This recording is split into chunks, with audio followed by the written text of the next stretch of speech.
ఆ ప్రకారమే భోజనమైన పిమ్మట ఆయన పాత్రను ఎత్తుకొని, ఈ పాత్ర నా రక్తము వలనైన క్రొత్త నిబంధన. మరొక మారు ఈ మాట చదువుతూ ఉన్నాండి. ఈ పాత్ర నా రక్తము వలనైన క్రొత్త నిబంధన.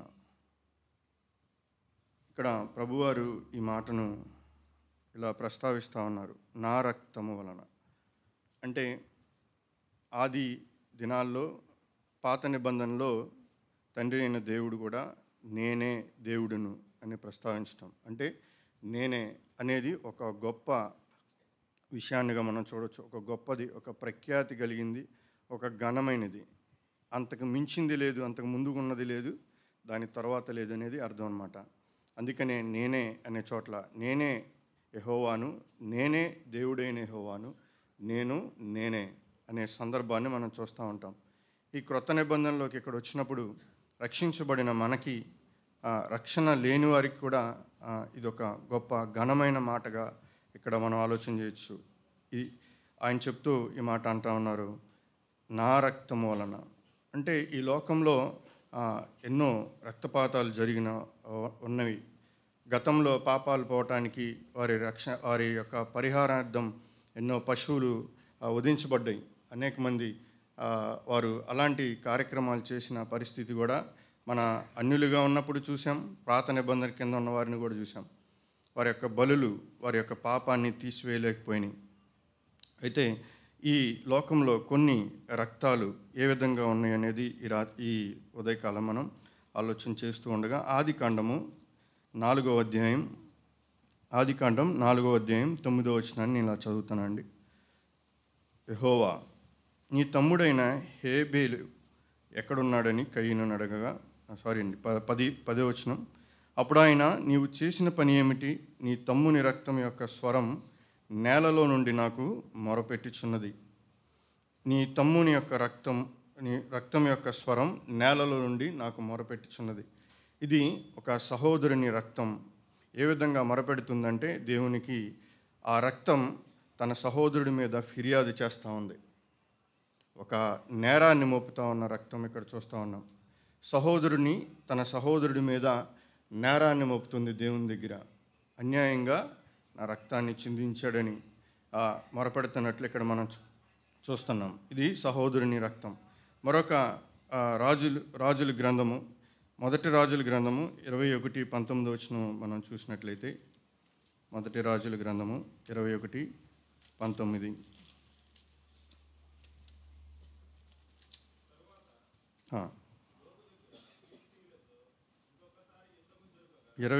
మొదటి రాజులు 21:19. నీవు అతన్ని చూచి ఇలాగ ప్రకటించుము, యెహోవా సెలవిచ్చినదేమనగా, దీన్ని స్వాధీనపరుచుకున్న వలనని నీవు నాబోతును చంపించితివి కదా. యెహోవా సెలవిచ్చిన మాట అనేది ఏమనగా, ఏ స్థలమందు కుక్కలు నాబోతు రక్తమును నాకెనో ఆ స్థలమందే కుక్కలు నీ రక్తమును నిజముగా నాకునని అతనితో చెప్పెను. ఇది ఒక పొరుగువాని రక్తం దేవునికి మొరపెడుతుంది. ఏంటి అంటే, ప్రతీకారం చేయమని మొరపెడుతున్న రక్తం. ఒక పొరుగువాని రక్తం దేవునికి ఏ విధంగా మొరపెడుతుందంటే, నా రక్తం నిమిత్తం, అన్యాయంగా ఒలికించిన నా రక్తం నిమిత్తం నా పొరుగువానికి ప్రతీకారం చేయవా దేవా అని మొరపెడుతున్నట్లు ఇక్కడ తండ్రి అయిన దేవుడి దగ్గర నుంచి వచ్చిన సమాధానాన్ని బట్టి మనం చూడవచ్చు. సహోదరుని రక్తం తన సహోదరుడి మీద నేరాన్ని మోపింది దేవుని దగ్గర. పొరుగువాని యొక్క రక్తం తన పొరుగువాని మీద దేవునిని ప్రతీకారాన్ని తీర్చుకోమని మొరపెడతా ఉంది. ప్రకటన గ్రంథము 6వ అధ్యాయము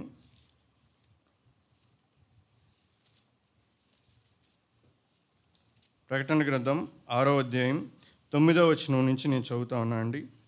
ఆయన 5వ ముద్రను విప్పినప్పుడు దేవుని వాక్యము నిమిత్తమును తామిచ్చిన సాక్ష్యము నిమిత్తమును వధింపబడిన వారి ఆత్మలను బలిపీఠము క్రింద చూచితిని.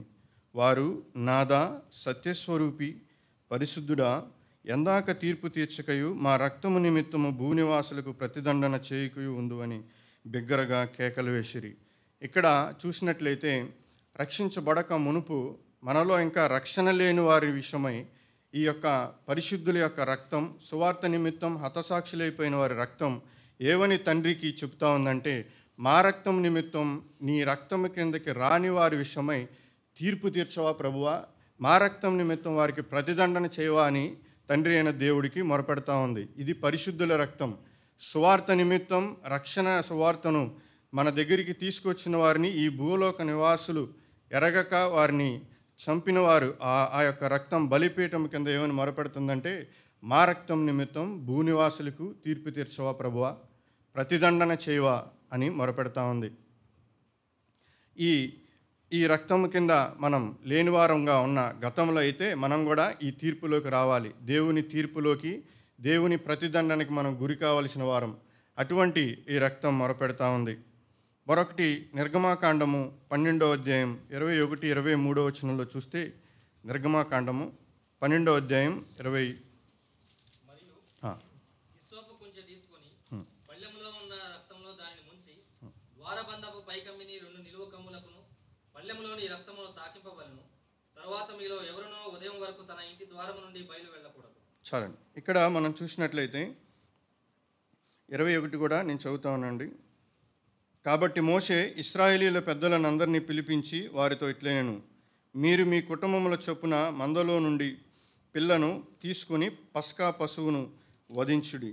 ఇందాక మనం కింద 23లో చదివినట్లు ఈ రక్తము పశువుల రక్తం. మొదట్లో మనం అనుకున్నాం కదండి, పాప పరిహారార్థం ఆనాడు దినాల్లో పస్కా పశువుగా అంటే మందలోని ఒక దోషం లేని పిల్లను తీసుకుని వధించబడిన ఆ రక్తం అక్కడున్న ఒక జనాంగానికి మాత్రమే రక్షణ ఇచ్చింది. మిగతా ఐగుప్తీల్లో పుట్టిన తొలి సంతానం, పశువుల్లోనూ మనుషుల్లో కూడా తొలి సంతానం చనిపోయింది. ఈ రక్తము దోషారోపణ చేయలేదు, కానీ ఒక జనాంగానికి మాత్రమే రక్షణ ఇచ్చింది.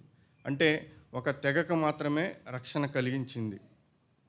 సహోదరుని రక్తం తోటి సహోదరుడి మీద దేవుని యొద్ద నేరం మోపింది. పొరుగువాని రక్తం తన పొరుగువానికి ప్రతీకారం చేయమని దేవుని దగ్గర మొరపెట్టింది. పరిశుద్ధుల రక్తం, హతసాక్షులైనటువంటి వారి యొక్క రక్తం బలిపీఠం కింద నుంచి, నాదా సత్యస్వరూపి, మా రక్తం నిమిత్తం ఎందాక ఈ భూనివాసులకు తీర్పు తీర్చకయు ప్రతిదండన చేయకయు ఉండు అని ఆ పరిశుద్ధుల రక్తం రక్షణ లేని వారి నిమిత్తమై, ఆ రక్షణ పొందని వారు ఈ రక్త ప్రోక్షణ కిందకి రాని వారి కోసం తీర్పు తీర్చమని, ప్రతిదండన చేయమని మొరపెడుతున్న ఆ సందర్భాన్ని మనం చూసాం. ఇక్కడ నిర్గమాకాండంలో చూసినట్లయితే బలి ఇవ్వబడిన పశువే పాపము నిమిత్తమే, పరిహారం నిమిత్తమే, రక్షణ కోసమే, ఆనాడు సంహారకుని చేతిలోంచి తప్పించబడటానికే ఆ పస్కా పశువు వధించబడిన ఆ రక్తం ఐగుప్తీలకి ప్రపంచమంతటికి సరిపోలేదు. అది కేవలం అక్కడున్న ఒక జనాంగానికి మాత్రమే ఆ రక్తము సరిపోయింది. అందుకనే ప్రభువారు చెప్తున్నారు, మీరు సహోదరుని రక్తం అనుకుంటారేమో, మీరు పొరుగువాని రక్తం అనుకుంటారేమో, మీరు పరిశుద్ధుల రక్తం హతసాక్షులై తీర్పు తీర్చమని, ప్రతిదండన చేయమని అలాంటి కోరుకునే రక్తం అనుకుంటారేమో. ఇది కాదు, ఇది నా రక్తము, నా వలనైన రక్తము. ఈ రక్తము ఎలాంటిది అంటే, మొదటిగా మనం చూసినట్లయితే ఈ రక్తము కొరింథీయులకు రాసిన కొలసీలకు రాసిన రెండవ అధ్యాయం 15వ వచనం. కొలసీలకు రాసిన 2వ అధ్యాయం 15వ వచనం. శరీరమందు సున్నతి పొందక ఎండుట వలనను మీరు మృతులై ఉండగా దేవుడు వ్రాతపూర్వకమైన ఆజ్ఞ వలన మన మీద రుణముగాను మనకు విరోధముగాను నుండిన పత్రమును మేకులతో సిలువకు కొట్టి దాని మీద చేవ్రాతను తుడిచివేసి మనకు అడ్డము లేకుండా దాన్ని ఎత్తివేసి మన అపరాధములన్నిటినీ క్షమించి ఆయనతో కూడా మిమ్మల్ని జీవింపజేసెను. ఈ రక్తం ఏదైతే సహోదరుడి రక్తం ఆది దినాల్లో వారి మీద ఒకరి అపరాధం ఏ రీతిగా ఈ రోజుకి రక్షణ పొందని వారు మోస్తూ వస్తూ ఉన్నారో, ఆ సహోదరుని రక్తం, నేరం మోపబడిన రక్తం రక్షించబడక మునుపు మన మీద కూడా ఉంది. ఆ యొక్క పొరుగువాని రక్తం ఈ రోజుకి రక్షణ పొందని వారు, మనం పొందకపోతే పొందని వారికి, పొందకున్న వారికి ఇప్పటికీ కూడా ఆ యొక్క నేరం మన మీద ఉంది. అలాగే పరిశుద్ధులు హతసాక్షులైన వారి యొక్క రక్తం ప్రతిదండన చేయమని, తీర్పు తీర్చమని ఏ రీతిగా తండ్రికి మొరపెడుతుందో, ఆ తీర్పు, ఆ ప్రతిదండనకు గురైన మనల్ని ఈ యేసుక్రీస్తు వారి రక్తం ఏం చేసిందంటే, ఆ రక్తము మన మీద ఉన్న ఆ తీర్పుని, ఆ ప్రతిదండనని తీసివేసింది. పాపానికి మనం వెల చెల్లించాలి, మన జీవితాలు వెల చెల్లించాలి. మన ఆత్మ నరకంలో కాల్చబడటానికి మనం వాటికి తగిన వారమై ఉండగా ఆ రుణాన్ని తీర్చిన రక్తం ఇది. ఆ రుణము మరెన్నడూ జ్ఞాపకం రాకుండా తుడిచివేసిన రక్తం.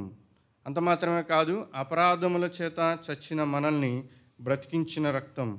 మరొక మాట మనం చూస్తే రోమిలికి చూడవసరం లేదు, రోమిలికి రాసిన పత్రిక 5:9 మనం చూస్తే అది నీతిమంతులుగా చేసిన రక్తం. మరొక మాట హెబ్రీయులు రాసిన పత్రిక 9:14 చూస్తే మన హృదయాన్ని ఎంతో శుద్ధి చేస్తున్న రక్తం. ప్రకటన గ్రంథం 7:14 చూసినట్లయితే మహాశ్రమల నుండి తప్పించిన రక్తం. ఈ రక్తాన్ని మనం ఆలోచన చేసేవారుగా ఉందాం. మరొక మాట మనం అనేక కోణాల్లో కూడా చూడవచ్చు. ప్రకటన 4:10 కూడా మనం చూసినట్లయితే దేవునికి రాజ్యముగాను యాజకులుగా మనల్ని చేసిన ఈ రక్తం. ఇది ప్రతిదండన కోరుకున్న రక్తం కాదు, ఇది క్షమించిన రక్తం. ఇది మనల్ని నీతిమంతులుగా చేసిన రక్తం. ఇది మన హృదయాన్ని ఎంతో శుద్ధి చేసే రక్తం. ఇది మనల్ని తండ్రి అయిన దేవునికి దూరస్తులుగా ఉన్న మనల్ని సమీపస్తులుగా చేసి ఆయనకి ప్రతి వంశంలో ఇది పశువు రక్తం కాదు, ఒక జనాంగానికి రక్షించబడింది కాదు. ఇది ఆయా భాషలు మాట్లాడే వారికి, ఆయా జాతుల వారిలో ఉన్న ప్రతి వారిని కొనిన రక్తం.